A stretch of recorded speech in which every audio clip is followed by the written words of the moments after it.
Hello friends. हमारी आज biology की कौन सी क्लास है? आज हमारी बायोलॉजी की थर्ड क्लास है। कौन सी क्लास है? थर्ड। इसमें हम पिछली दो क्लासों में सेल के बारे में पढ़ चुके हैं और सेल डिवीज़न के बारे में हम कर चुके हैं। तो आज की क्लास में हम आज का सेकंड टॉपिक है, जो बायोलॉजी का सेकंड टॉपिक है, वो कौन सा है? वो है टिश्यू।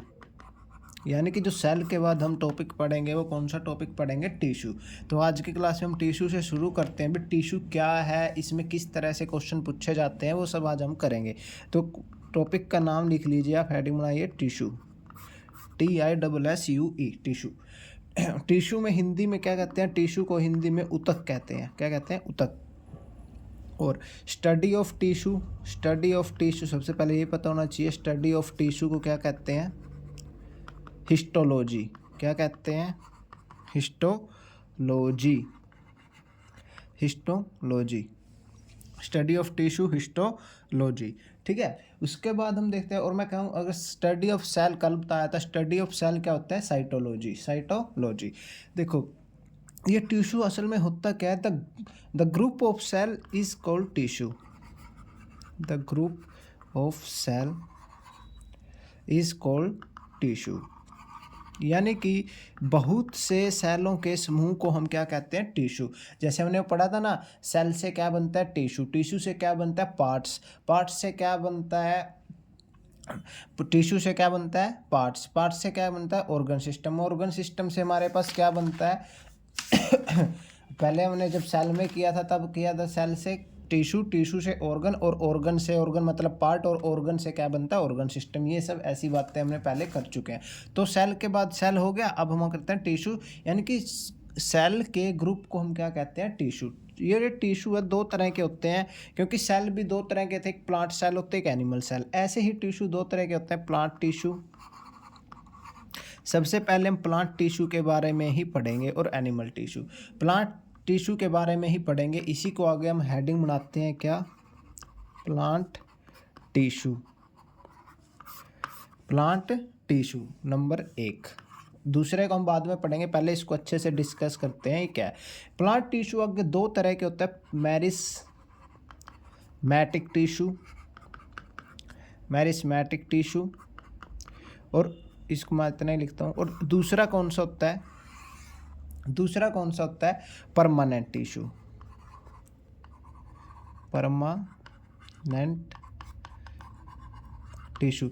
इसका मतलब क्या होता है? जो मेरिस्टेमेटिक टिश्यू है ये अस्थायी होता है, और जो परमानेंट टिश्यू है ये स्थायी होता है। ठीक है, इसका मतलब समझ गए। और आगे इनके भी आगे पार्ट्स हैं, मेरिस्टेमेटिक टिश्यू और परमानेंट टिश्यू के। मेरिस्टेमेटिक टिश्यू कितने तरह के होते हैं? 3 तरह के होते हैं। कौन सा होता है? सबसे पहले एपिकल टिश्यू, फिर लेटरल टिश्यू, और आगे हम इनके बारे में डिटेल में पढ़ेंगे भी। एपिकल, लेटरल, इंटरकैलरी, थर्ड जो इसका पार्ट्स, ये क्या होते हैं और इनका वर्क क्या होता है, काम क्या होता है आगे।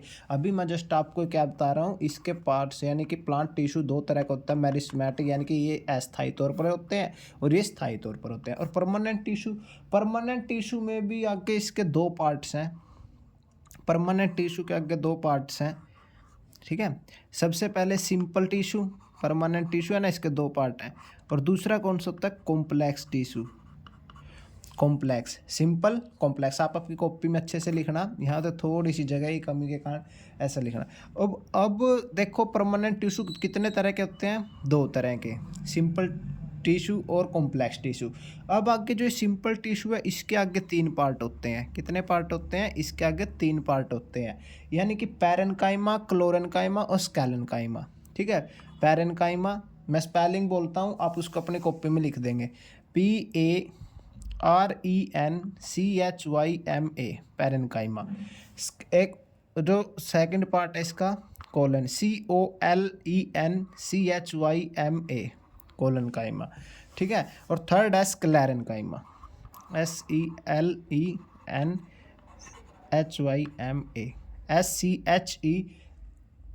SCHELERNSCHYMA, स्केलेन्काइमा। ये कॉम्प्लेक्स के 3 पार्ट होते हैं, पैरेन्काइमा, कोलनकाइमा, स्क्लेरेन्काइमा। स्क्लेरेन्काइमा है, इसकी स्पेलिंग, स्क्लेरेन्काइमा की स्पेलिंग एक बार दोबारा देखिए, SCHLERN SCHLA आएगा, एच के बाद एल आएगा, HLERNCHYMA। ठीक है, ये क्या है, कॉम्प्लेक्स टिश्यू के सिंपल के पार्ट्स थे, सॉरी सिंपल के जो परमानेंट टिश्यू है इसके दो भाग थे, कॉम्प्लेक्स और सिंपल। सिंपल के 3 है, आगे मैं कॉम्प्लेक्स टिश्यू है इसके लिखवाता हूँ। कॉम्प्लेक्स के 2 पार्ट होते हैं, कौन कौन से होते हैं, जाइलम और फ्लोएम, जाइलम और फ्लोएम। ठीक है, अभी आगे आने वाले इसमें हम इसको कंप्लीट करेंगे। भाई ये मेरिस्टेमेटिक टिश्यू है, इसके कितने पार्ट्स थे, 3 पार्ट थे, एपिकल, लेटरल, इंटरकैलरी। और परमानेंट टिश्यू 2 तरह के होते हैं, सिंपल टिश्यू, कॉम्प्लेक्स टिश्यू। आगे सिंपल टिश्यू 3 तरह का होता है, पैरेन्काइमा, कोलेनकाइमा, स्क्लेरेन्काइमा। और कॉम्प्लेक्स टिश्यू भी 2 तरह का होता है, जाइलम और फ्लोएम। तो अभी एक एक करके इन सभी को हम डिटेल में पढ़ते हैं कि भाई इन सब का मतलब क्या है और ये क्यों होते हैं। सबसे पहले हम देखते हैं मेरिस्टेमेटिक टिश्यू। आप अपनी कॉपी पे स्टार्टिंग में आपने वो चार्ट सा तो बना ही लिया होगा, जैसे अभी हमने पिछली video. Meristematic tissue, meristematic tissue. और ये क्या होता है, इस टिश्यू का प्लांट्स में क्या काम होता है, क्योंकि ये प्लांट टिश्यू है, इसको हम क्या कहते हैं, ग्रोथ टिश्यू इन प्लांट्स। यानी कि जो प्लांट्स में ग्रोथ होती है वो कौन से टिश्यू के कारण होती है, मेरिस्टेमेटिक टिश्यू के कारण। ठीक है, और ये क्या होता है, जो ग्रोथ है, देखो ग्रोथ टिश्यू इन प्लांट्स, ये जी है, कभी और कुछ समझ लो, ये क्या है, जी, ग्रोथ टिश्यू इन प्लांट्स, ये क्या है। और दूसरा, और जो प्लांट की ग्रोथ होती है ना, एक लिमिटेड टाइम तक होती है। ऐसा तो नहीं है भाई पेड़ है जो जिंदगी भर बढ़ता रहता है, नहीं, एक टाइम पे आके उसकी ग्रोथ क्या हो जाती है, रुक जाती है। मतलब उसकी हाइट वगैरह, चौड़ाई वगैरह वो एक सीमित हो जाती है, उससे ज़्यादा नहीं बढ़ती।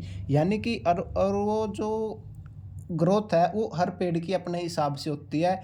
किसी पेड़ की ऊंचाई थोड़ी, जैसे कोई आम का या नींबू का पेड़ आपने देखा भी होगा, किसी की लंबाई थोड़ी ज़्यादा हो जाती है, किसी की कम, लेकिन वो एक लिमिटेड समय तक हर पेड़ का अपना एक टाइम पीरियड होता है, लिमिटेड टाइम तक कार्य करता है। और ये हर पेड़ का अपना अलग लिमिटेड, कोई ऐसा फिक्स नहीं है अभी 5 साल, 10 साल, 20 साल, हर पेड़ का अपना एक अलग टाइम होता है।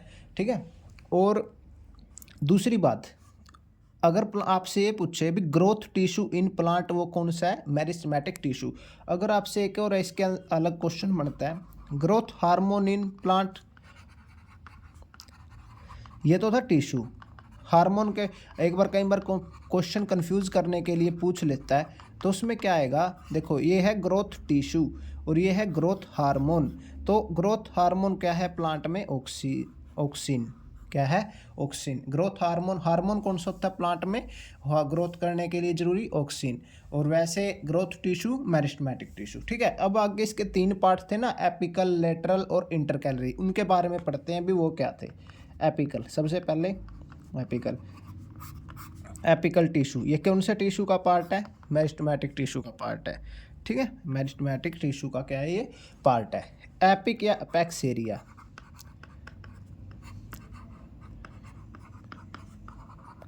एपिक या अपेक्स एरिया, इसका मतलब कौन, कहाँ कहाँ पर होता है ये, शीर्षों तक।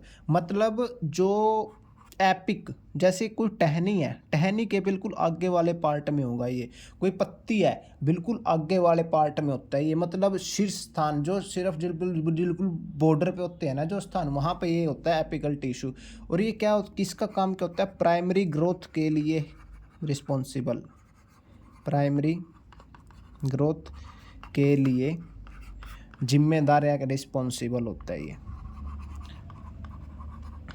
प्राइमरी ग्रोथ का मतलब क्या होता है, जैसे जब हम बीज लगाते हैं तो उसमें से पहले एक छोटा पौधा निकलता है, फिर वो धीरे धीरे धीरे पेड़ बनता है। यानी कि जो शुरुआत में जो ग्रोथ होती है, यानी कि प्राथमिक ग्रोथ, तो हम उसके लिए कौन जिम्मेदार होता है, एपिकल, एपिकल टिश्यू। ठीक है, यानी कि हम कह सकते हैं कि जड़, पत्तियों, टहनियों के शीर्ष में प्रेजेंट होता है।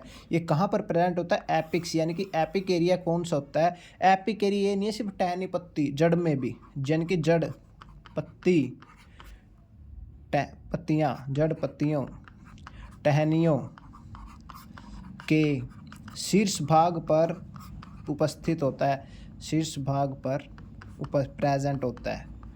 आप अपने हिसाब से नोट्स बनाइए, प्रेजेंट होता है।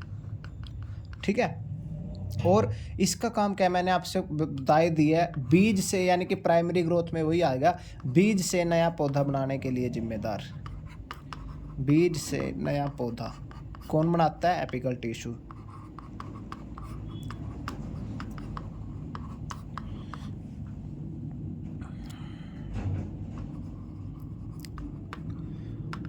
बीज से नया पौधा बनाने के लिए रिस्पॉन्सिबल। एपिकल का समझ में आ गया, यानी कि ये हर पेड़ पौधों के शीर्ष भाग में क्या होता है? प्रेजेंट होता है। ठीक है, एक तो इसका ये काम है, और दूसरा प्राइमरी ग्रोथ के लिए, बीज से नया पौधा बनाने के लिए। ठीक है, ये हो गया खत्म। दूसरे बाद हमारे पास आता है लेटरल टिश्यू। दूसरा हमारे पास कौन सा आता है?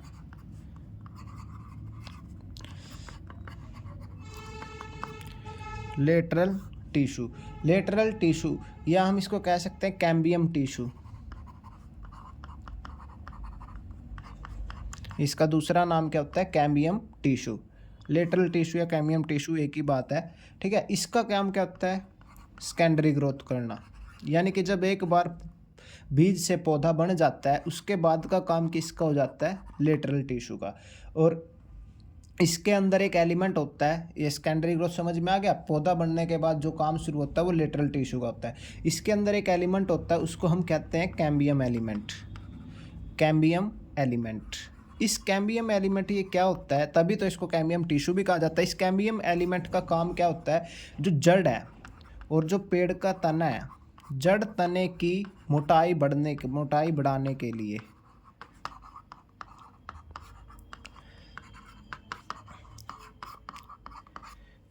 जड़ और तने की मोटाई बढ़ाने के लिए कौन सा एलिमेंट जिम्मेदार होता है? Cambium element. ठीक है, आप लिख लोगे इसको भी, ये भी थर्ड पॉइंट है। जड़ तने की मोटाई बढ़ाने के लिए कौन जिम्मेदार होता है? Cambium element. और ये कैम्बियम एलिमेंट कौन सा है? लेटरल टिश्यू का एक पार्ट होता है। उसके बाद अपने पास आता है इंटरकैलरी। जैसे आपको नाम से ही समझ में आ गया, तीसरा है अपने पास ये कि मेरिस्टेमेटिक टिश्यू का लास्ट है,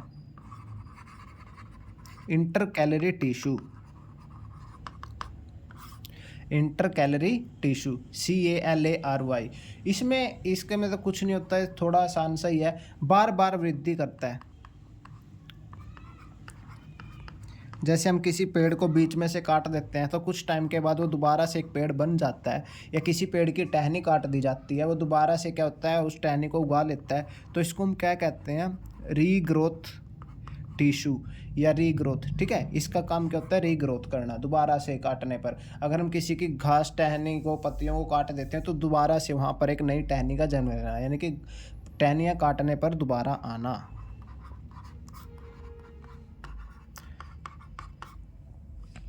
टहनियाँ काटने पर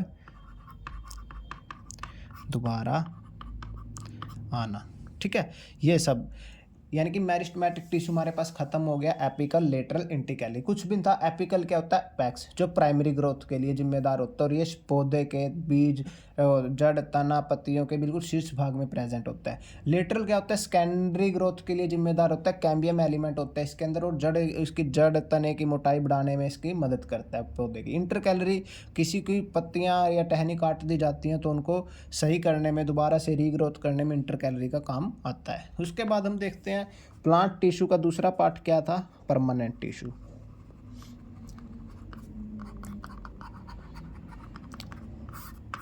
परमानेंट टिश्यू, ये परमानेंट टिश्यू का क्या काम होता है? लाइफ टाइम टिश्यू होता है ये।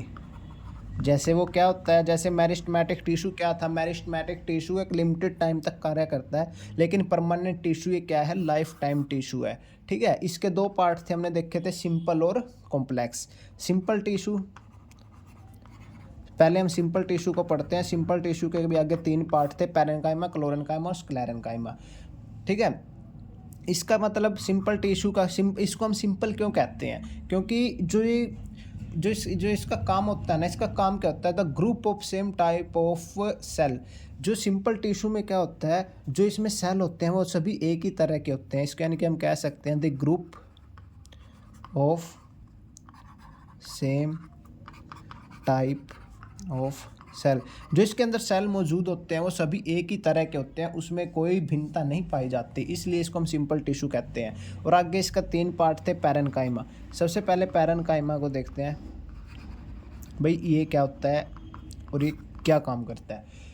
पैरेन्काइमा का काम क्या होता है, ये पौधे में जो खाने योग्य भाग होता है ना उसका निर्माण करता है। खाने योग्य भाग का निर्माण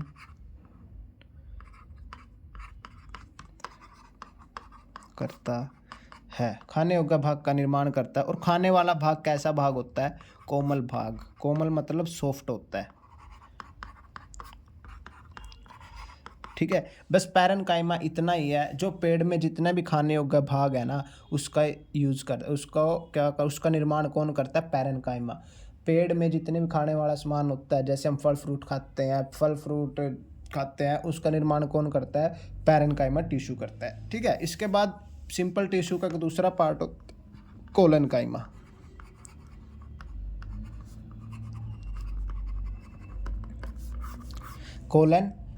कोलेनकाइमा क्या होता है, लचीलेपन का गुण। लचीलेपन का गुण। लचीलेपन का गुण। लचीलेपन का गुण क्या होता है, फ्लेक्सिबिलिटी। जैसे टहनियों में या तने में जो भी फ्लेक्सिबिलिटी होगी वो किसके कारण होगी, कोलेनकाइमा के कारण। फ्लेक्सिबिलिटी किसके कारण आती है, कोलेनकाइमा के कारण। शहतूत जैसे एग्जाम्पल में क्या होता है, कच्चा बांस होता है उसके तने में भी कच्चा बांस देखा लोगों ने अपने बांस में, उसमें होता है शहतूत। शहतूत का पेड़ होता है उसमें भी लचीलापन होता है, या पौधे की टहनियाँ होती हैं उनमें भी लचीलापन होता है। तो ऐसे सब इसके एग्जाम्पल हो जाएंगे। लचीलेपन किसके कारण होता है, कोलेनकाइमा के कारण। Sclerenchyma. Sclerenchyma SCHLERN। Sclerenchyma. Sclerenchyma tissue, और ये किसके पार्ट है, सिंपल टिश्यू के। इसका काम क्या होता है, कठोरता प्रदान करने वाला टिश्यू, यानी कि जो पेड़ को कठोर बनाता है। कठोरता प्रदान करने वाला टिश्यू। कौन सा टिश्यू पेड़ को कठोर बनाता है, स्क्लेरेनकाइमा। और पेड़ में बीज छिलके का निर्माण भी यही करता है। बीज छिलके का निर्माण, जैसे पेड़ में बीज छिलके का निर्माण कौन करता है, स्क्लेरेनकाइमा टिश्यू। इस टिश्यू की सेल वॉल किससे बनी होती है, इस टिश्यू की सेल वॉल लिग्निन से बनी होती है। इस टिश्यू की सेल वॉल कहाँ पे होती है, सेल वॉल सिर्फ प्लांट सेल में ही पाई जाती है। और ये सेल वॉल है जो इसकी सेल वॉल सिर्फ प्लांट सेल में ही पाई जाती है। इसके कारण ही प्लांट एक जगह से दूसरी जगह मूव नहीं कर सकते, ठीक है। एनिमल सेल में सेल वॉल नहीं पाई जाती, ठीक है। और जो इस टिश्यू की जो सेल वॉल है वो किससे बनी होती है, इस टिश्यू की सेल वॉल लिग्निन नाम का एक कार्बोहाइड्रेट होता है उससे बनी होती है। लिग्निन से बनी होती है, समझ आ रहा है। इस टिश्यू की सेल वो लिग्निन से बनी होती है। अभी आपको बताऊं, आप नीचे ब्रैकेट में लिखोगे जो लिग्निन है। लिग्निन क्या होता है, लिग्निन एक तरह का कार्बोहाइड्रेट होता है, यानी कि इसको हम क्या कहते हैं, पौधों की सीमेंट भी कहा जाता है। पौधे की सीमेंट किसे कहा जाता है, लिग्निन को। क्यों, क्योंकि इसी के कारण पौधे अपनी जगह से हिल नहीं सकते, ठीक है। ये सब थी। अपने पास सिंपल टिश्यू क्या हो चुका, अब खत्म। सिंपल टिश्यू खत्म करने के बाद अब हमारे पास कौन सा टिश्यू आ जाता है, कॉम्प्लेक्स टिश्यू। समझते रहना, कंफ्यूज मत होना बीच में। जैसे पहले मेरिस्टेमेटिक टिश्यू किया, मेरिस्टेमेटिक टिश्यू के 3 पार्ट किए, एपिकल, लेटरल, इंटरकैलरी। फिर परमानेंट टिश्यू किया, परमानेंट टिश्यू में पहले को सिंपल टिश्यू किया। सिंपल टिश्यू के 3 पार्ट थे, पैरेन्काइमा, कोलेनकाइमा, स्क्लेरेनकाइमा। अब हम आए कॉम्प्लेक्स टिश्यू, और कॉम्प्लेक्स टिश्यू भी किसका एक पार्ट है, परमानेंट टिश्यू का एक पार्ट है।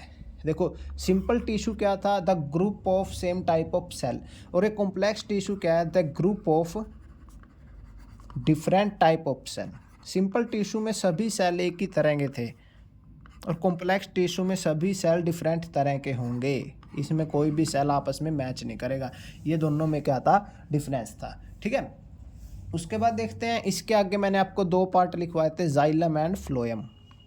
मोस्ट इंपॉर्टेंट है टॉपिक है, मोस्ट इंपॉर्टेंट। और जो अब हो रहा है ना, जाइलम एंड फ्लोएम, ये तो बहुत बार, हद से ज़्यादा बार क्वेश्चन पूछा जा चुका है। यानी कि अब मैं हद से ज़्यादा बार क्वेश्चन कैसे आता है भाई, पेड़ पौधों में जो पानी होता है, पानी को इधर से उधर करना किसकी जिम्मेदारी होती है, जाइलम टिश्यू की जिम्मेदारी होती है। ये क्या होता है? ट्रांसपोर्टेशन ऑफ वाटर, यानी कि पेड़ों में जो पानी का आदान प्रदान ऊपर से नीचे, नीचे से ऊपर किसके कारण होता है? Transportation of water xylem tissue के कारण। और ये क्या है? एक वुड टिश्यू है। कैसा टिश्यू है ये? वुड टिश्यू है। वुड टिश्यू का मतलब क्या होता है? पेड़ के अंदर छोटी छोटी नालियाँ सी बना लेता है, ठीक है, तो उसके थ्रू ही क्या हो जाता है? पानी अपना ट्रांसपोर्ट होता रहता है। और ये किससे बना होता है? मोस्टली डेड सेल इसके अंदर काउंट होते हैं, मोस्टली डेड सेल, ठीक है। और जो ये होता है ना जाइलम टिश्यू, ये ग्रेविटेशनल फोर्स सभी को पता होगा, ग्रेविटेशनल फोर्स के विपरीत काम करता है। यानी कि जाइलम टिश्यू या डेड सेल से बनता है और ये क्या करता है? ग्रेविटेशनल फोर्स के अपोजिट काम करता है।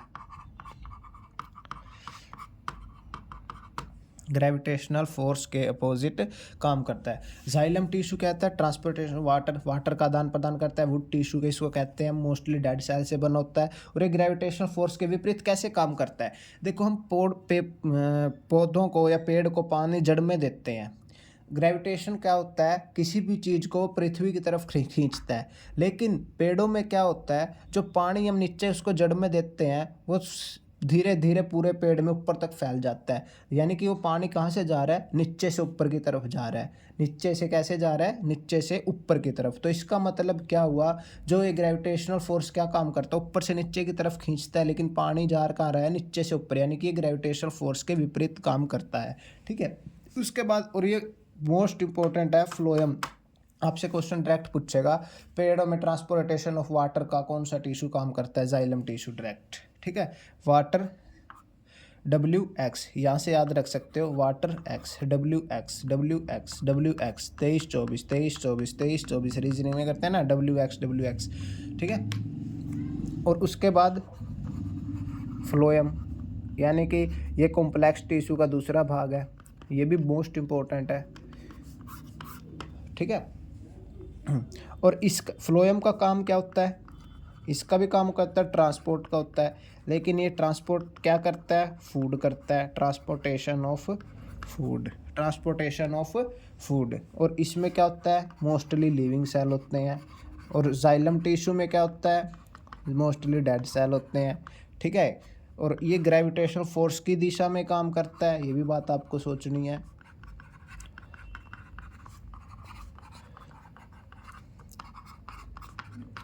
ग्रेविटेशनल फोर्स की दिशा में काम करता है, ठीक है। यानी कि ये कैसे काम करता है? इसका मतलब क्या है? देखो, ये खाना कहाँ पर बनता है?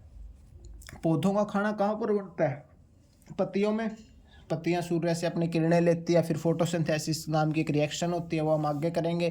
फोटोसिंथेसिस नाम की रिएक्शन के बाद पौधों में जो उसमें ग्लूकोज वगैरह बनता है, तो उसको पत्तियों से पेड़ के अन्य भाग में कौन लेके जाता है? फ्लोएम टिश्यू, वही उसका खाना होता है। और इसमें लिविंग सेल ही काम करते हैं, क्योंकि एक जगह से दूसरी जगह पे फूड को पहुंचाना तो लिविंग सेल काम करते हैं। और ये ग्रेविटेशनल फोर्स की दिशा में, क्योंकि पत्ती तो ऊपर होती हैं तो खाना तो जड़ों तक आता है, तो ये कैसे आता है? फ्लोएम टिश्यू के द्वारा। और ये ग्रेविटेशन, क्योंकि ऊपर से नीचे की तरफ ही खाना आ रहा है, तो इसको हम ग्रेविटेशन फोर्स की दिशा में ही कहेंगे, ठीक है।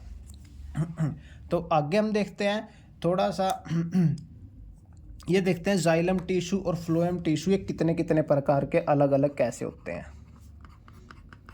कई बार क्वेश्चन यहाँ से पूछ लेता है। जाइलम टिश्यू में 3 तरह के पार्ट्स होते हैं, जैसे xylem threads, xylem vessels, VESSELS, xylem fibres और जाइलम पैरेन्काइमा।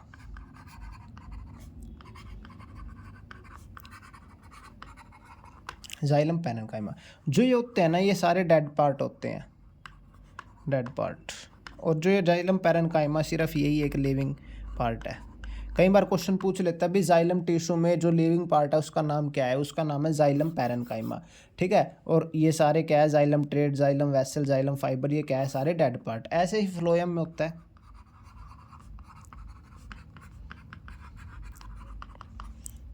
Phloem tissue.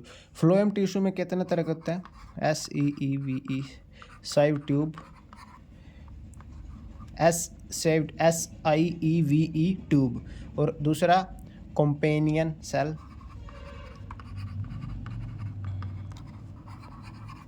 तीसरा फ्लोएम पैरेन्काइमा,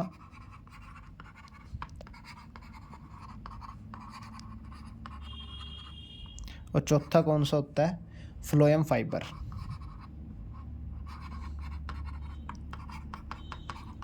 इसमें क्या होता है? इसमें जो तीन होते हैं ना, तीन तो ये लिविंग होते हैं, लिविंग पार्ट, और जो फ्लोएम फाइबर है ये डेड पार्ट।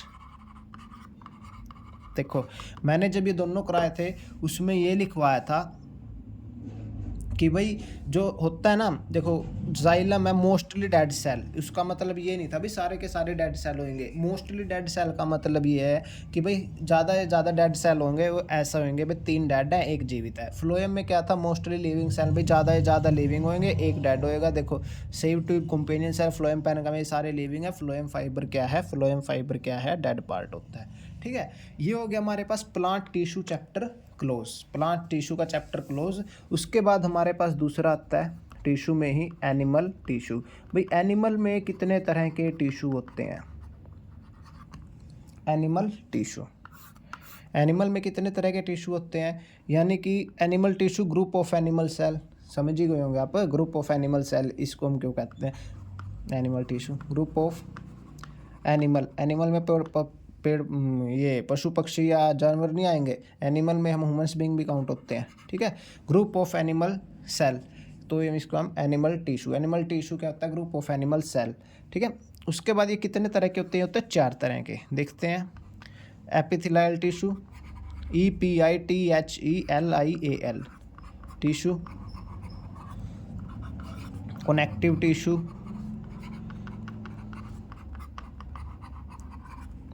थर्ड क्या होता है? मस्कुलर टिश्यू, फोर्थ कौन सा होता है? Nervous tissue.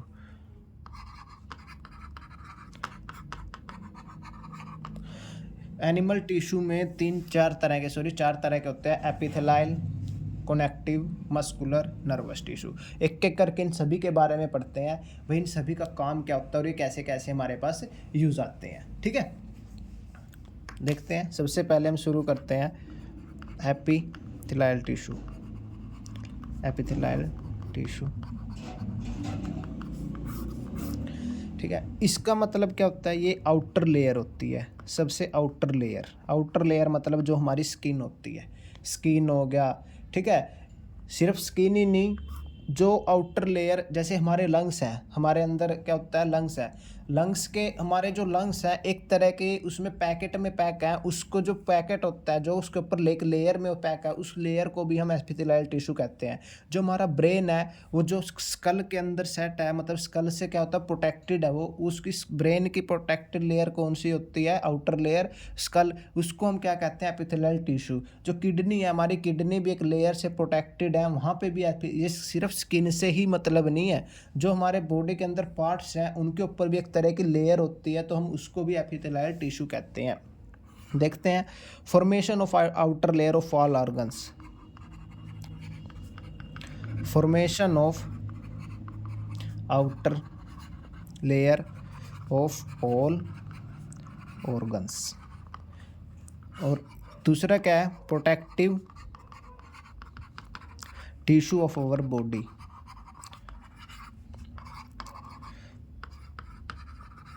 Protective tissue of our body, यानी कि जो हमारे अंदर ऑर्गन्स हैं उनके ऊपर जो आउटर लेयर होती है वो एपिथेलियल टिश्यू के कारण होती है, और ये क्या हमारे पास? प्रोटेक्टिव टिश्यू है हमारी बॉडी का।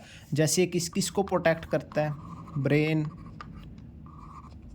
ब्रेन, लंग्स, स्किन, किडनी, और भी जितने हमारे लीवर, जितने हमारी बॉडी में पार्ट्स है एक्सेट्रा। एपिथेलियल टिश्यू बस इतना ही है भाई, आउटर लेयर होता है हमारे जो ऑर्गन्स होते हैं उनके ऊपर भी, हमारी बॉडी के ऊपर भी। ठीक है, ये प्रोटेक्टिव टिश्यू है, इतना ही इसके बारे में पूछता है। अगला देखते हैं, अगला क्या है? Connective tissue. बहुत इंपॉर्टेंट है, यहाँ से क्वेश्चन पक्का बनता ही है।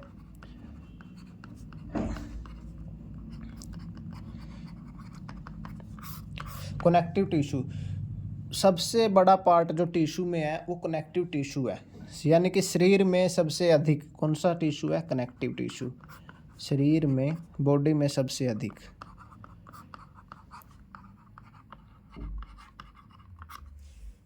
शरीर में सबसे अधिक। और कितने तरह का होता है ये? 8 पार्ट्स। कितने तरह का होता है? 8 पार्ट्स। एक एक करके मैं लिखता हूँ, आप भी लिखना, फिर उनको एक एक करके आठों के 8 को क्या करेंगे? डिस्कस करेंगे। सबसे पहले एरियोलर टिश्यू, फिर एडिपोस टिश्यू। अभी मैं इसका नाम बताता हूँ, अगले में इसी में मतलब आगे उनको क्या करेंगे? डिफाइन करेंगे। Bone tissue. बोन टिश्यू के बाद आता है लिगामेंट। लिगामेंट से भी बहुत क्वेश्चन आता है। Ligament, tendon. लिगामेंट एक साथ ही है ये, वैसे ही गैप आ गया इसमें। टेंडन, कॉन्ड्रियम। कॉन्ड्रियम के बाद कार्टिलेज। और कार्टिलेज के 8वां कौन सा बचता है? कार्टिलेज 8वां बचता है ब्लड टिश्यू। तो ब्लड हमारा आपको सभी को बहुत बार क्वेश्चन पूछा ही होगा, ब्लड कैसा टिश्यू है? Connective tissue. बोन कैसा टिश्यू है? Connective tissue. अभी 8 के 8 आप लिख लीजिए, इसी में आगे हम देखते हैं, इनको हम डिस्कस करते हैं। ठीक है, उम्मीद है लिख लिए होंगे, आगे चलते हैं। सबसे पहले कौन सा है? Areolar tissue. Areolar tissue. Areolar tissue क्या होता है? ये जब हमको हमारे अंदर गुम चोट लग जाती है तो उसको रिकवर करने में क्या करता है? हेल्प करता है। यानी कि गुम चोट में क्या होता है? मांस फटना। यही तो होता है गुम चोट में, मांस फटना। तो उसको रिकवरी में कौन हेल्प करता है? Areolar tissue. यानी कि हम कह सकते हैं त्वचा के अंदरूनी भागों में चोट लगना।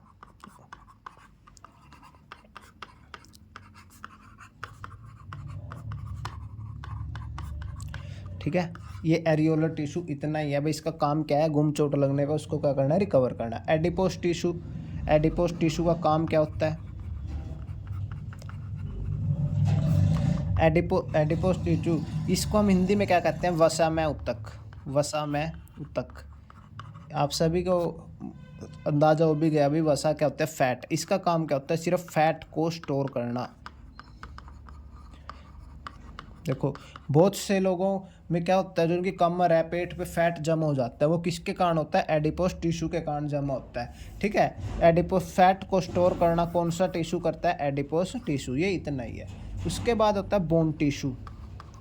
यहाँ से क्वेश्चन बहुत बार पूछता है क्वेश्चन। वैसे कनेक्टिव टिश्यू तो बहुत इंपॉर्टेंट है, पता नहीं इसमें कहाँ से क्वेश्चन बन जाए। तो इसका क्या हम कहता है? To formation of bone. Bone है तो काम सिंपल सी बात है, इसका काम भी यही होगा, टू फॉर्मेशन ऑफ, हड्डियों का बनाना। हड्डियों का निर्माण कौन करता है? Bone tissue. और इसका क्या होता है? Formation of skeleton. यानी कि अगर हड्डी बनेगी तो स्केलेटन भी तो बनेगा। फॉर्मेशन ऑफ स्केलेटन, कंकाल जिसको हम हिंदी में कहते हैं। फॉर्मेशन ऑफ स्केलेटन किसकी वजह से बनता है? बोन टिश्यू के कारण। आगे देखते हैं बोन टिश्यू में आगे रखते हैं 2-3 पॉइंट और। निश्चित आकार प्रदान कौन करता है? Bone tissue. एक परमानेंट आकार, निश्चित आकार प्रदान करता है।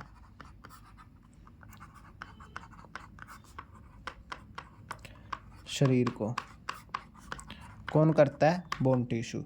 सबसे कठोर टिश्यू कौन सा अपने पास? बोन टिश्यू है। सबसे कठोर टिश्यू कौन सा है? बोन टिश्यू है। ठीक है, बोन टिश्यू में इतना ही है। उसके बाद हमारे पास चौथा कौन सा है? लिगामेंट। चौथा कौन सा है? लिगामेंट का काम क्या होता है? जैसे हमारे घुटना है, घुटने में क्या होता है? एक हड्डी ऊपर से होती है, एक नीचे से होती है। जो यहाँ पर ये जोड़ होता है ना, जो अपने हमारे पास कटोरी है घुटने की, जोड़ है, उसको हम लिगामेंट कहते हैं। लिगामेंट का काम क्या होता है? बोन से बोन जोड़ना, यानी कि हड्डी से हड्डी को जोड़ना। बोन से बोन को कनेक्ट करता है। ठीक है, ये क्या होता है? लिगामेंट का काम। बहुत बार क्वेश्चन आता है, बहुत बार पूछता है, इंपॉर्टेंट क्वेश्चन है काफ़ी। उसके बाद आता है टेंडन, लिगामेंट, टेंडन और कार्डियम। ये तीनों एक ही तरह के क्वेश्चन बनते हैं इसमें। टेंडन का काम क्या होता है? मसल्स, मांसपेशियों से बोन को जोड़ना।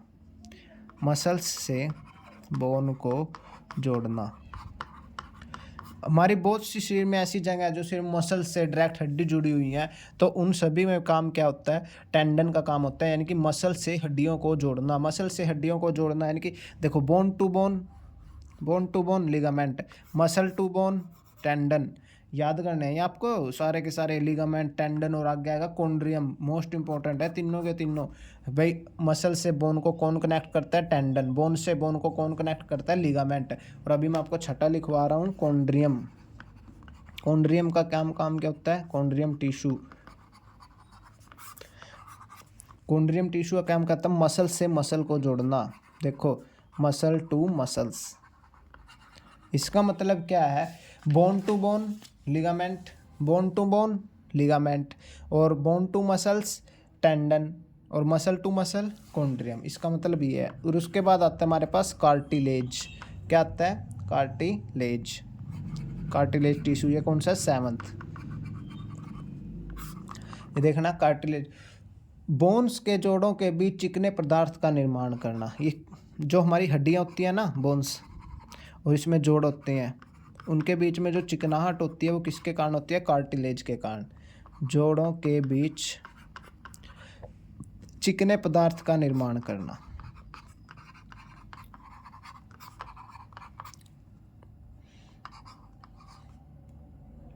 चिकने पदार्थ का निर्माण करना। और इसके कारण क्या होता है, जैसे आपने गठिया का रोग सुना होगा, इसके कारण क्या होता है, गठिया का रोग। गठिया का रोग कुछ नहीं होता, जो हड्डियों में जोड़ों का दर्द है ना वो बढ़ जाता है। वो क्यों होता है, क्योंकि उसमें चिकनाहट है जो कम हो जाती है, यानी कि हड्डियों के जोड़ों में दर्द। हड्डियों की स्पेलिंग देख लेना आप एक बार, हड्डियों के जोड़ों में दर्द, ठीक है, हड्डियों के जोड़ों में दर्द, गठिया रोग। गठिया रोग किसके कहते हैं, गठिया रोग कार्टिलेज टिश्यू की वजह से होता है। जब ये खत्म हो जाता है कार्टिलेज टिश्यू से, ये कारण गठिया रोग होता है। और इसको इंग्लिश में क्या कहते हैं, ARTHRYTES,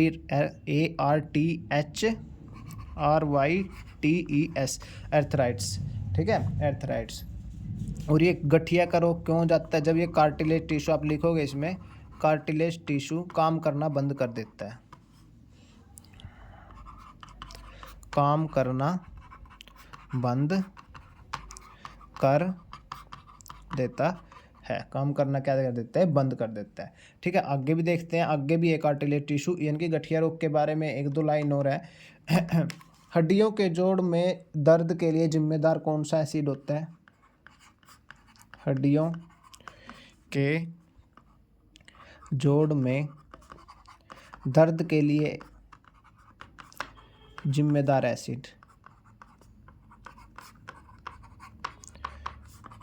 कौन सा एसिड होता है, यूरिक एसिड, ठीक है। यूरिक एसिड के कारण, यूरिक एसिड कहाँ से बनता है, और जो हमारा यूरिन होता है उसमें भी यूरिक एसिड होता है। और जब कार्टिलेज टिश्यू काम करना बंद कर देते हैं, यूरिक एसिड हमारी बॉडी में बहुत ज़्यादा फैल जाता है, तो उसी के कारण क्या हो जाता है, हमारे हड्डियों में जोड़ों में दर्द हो जाता है।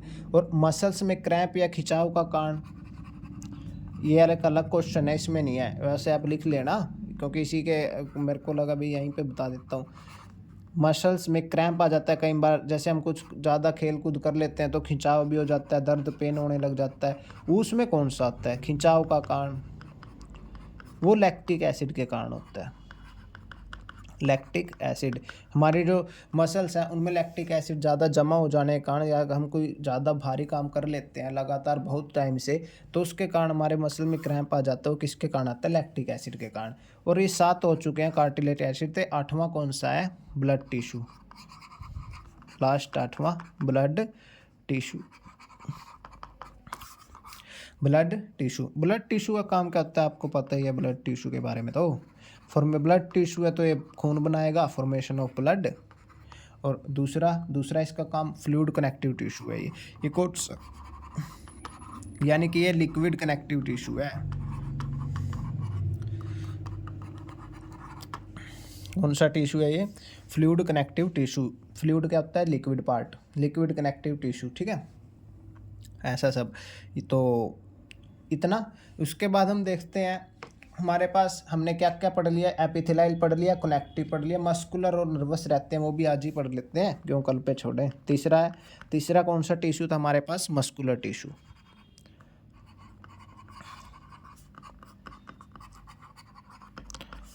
Muscular tissue, formation of various muscles, इसका मतलब क्या है, तरह तरह की मांसपेशियों का निर्माण करना।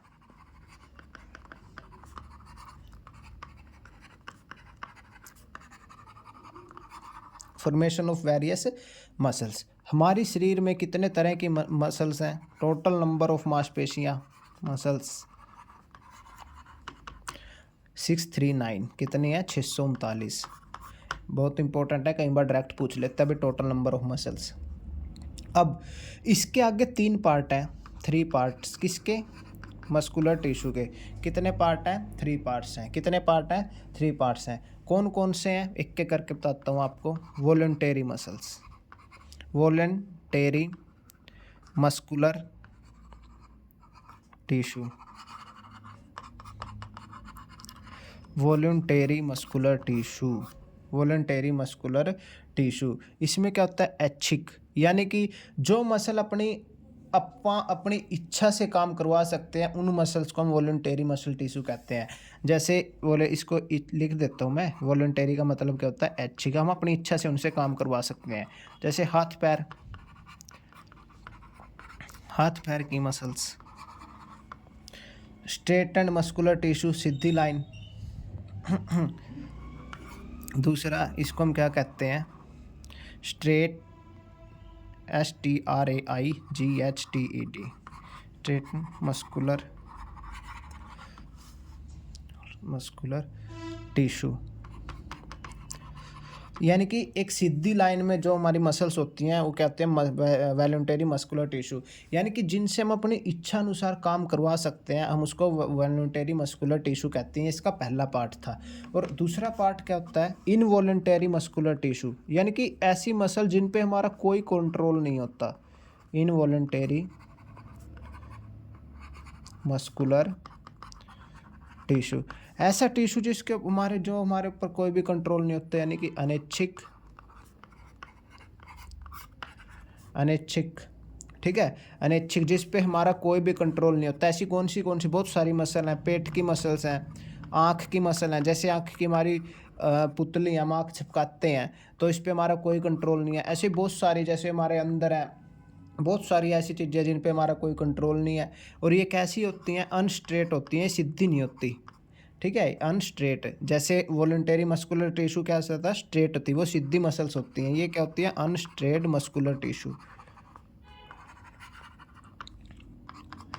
अनस्ट्रेट मस्कुलर टिश्यू, ठीक है। उसके बाद तीसरा बचता है इसमें मस्कुलर टिश्यू का तीसरा, कार्डियक से आप समझ ही गए होंगे वैसे तो, अगर आपको पता है। कार्डियक, हॉस्पिटल वगैरह में जाते हैं, लिखा ही रहता है कार्डियक, बहुत सी बीमारी आजकल हैं इसके बारे में। कार्डियक, ये कौन सी होती हैं, कार्डियक टैक, आपने सुना ही होगा, कार्डियक टैक, कार्डियक मस्कुलर टिश्यू। ये क्या होता है, हार्ट की मसल का निर्माण करता है, यानी कि हार्ट, जो हमारा दिल होता है ना, उसकी जो मसल होती है उसका निर्माण कौन करता है, कार्डियक मस्कुलर टिश्यू,